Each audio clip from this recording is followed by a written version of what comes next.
Selamat datang di Erwin Tametompo Channel. Salam dari kami di Talaut, Tapal Batas Utara NKRI.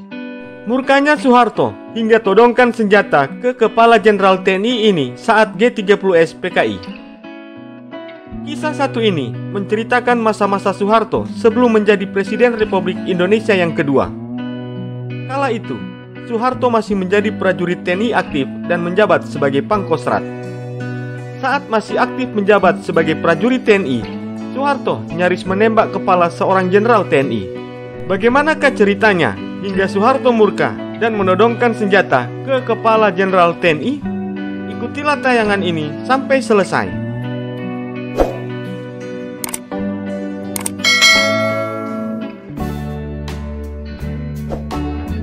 Sang jenderal TNI nyaris ditembak Soeharto dengan menggunakan revolver karena dianggap telah melangkahinya.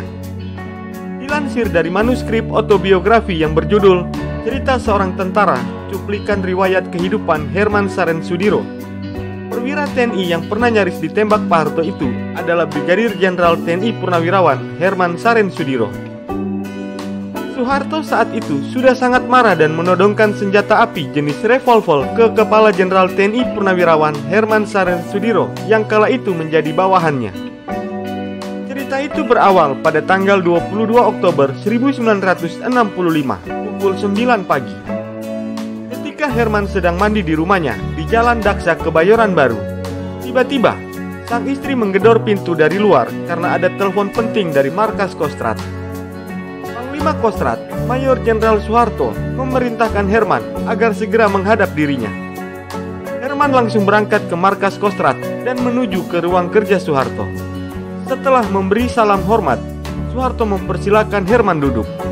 Tanpa berbicara apa-apa, Soeharto hanya membuka laci mejanya dan mengambil sesuatu. Sepucuk pistol revolver diarahkan tepat ke kepala Herman. "Tak selentik kowe," kata Soeharto yang rupanya tengah murka kepada Herman. "Ada apa ini, Pak?" tanya Herman. "Kamu, dari jeep sampai tank, mesti lewat kamu. Saya ini kamu anggap apa?" ujar Soeharto. Herman yang masih memendam ngeri dalam hatinya bertanya lagi, "Ini mengenai hal apa, Pak?" "Kamu memberi 10 truk kepada kavaleri yang kamu ambil dari gudang Cakrabirawa," jawab Soeharto.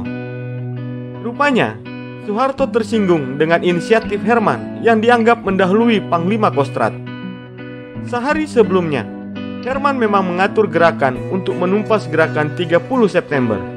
Prakarsa itu dilakukan Herman lantaran Panglima Kodam 5 Jaya, Mayor Jenderal TNI Umar Wirahadikusuma, mengkonsinyasi pasukan garnisum di Jakarta.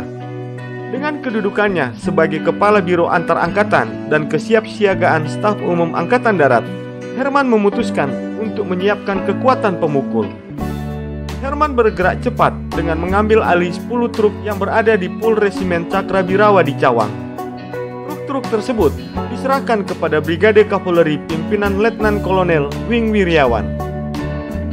Selanjutnya, Herman bergerak ke Jalan Madiun, mengobrak-abrik markas Badan Pusat Intelijen atau BPI pimpinan Subandrio dan menangkap orang-orang yang terlibat atau yang diduga PKI.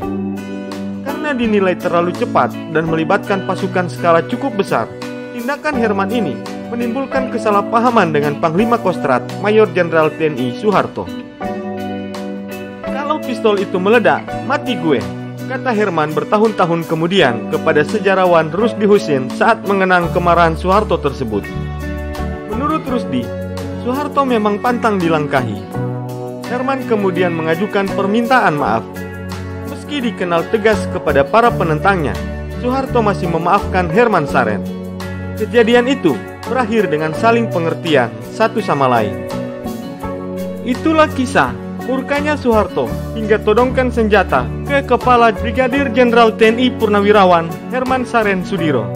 Semoga tayangan ini bermanfaat dan dapat menambah wawasanmu ya guys. Sampai jumpa dan terima kasih.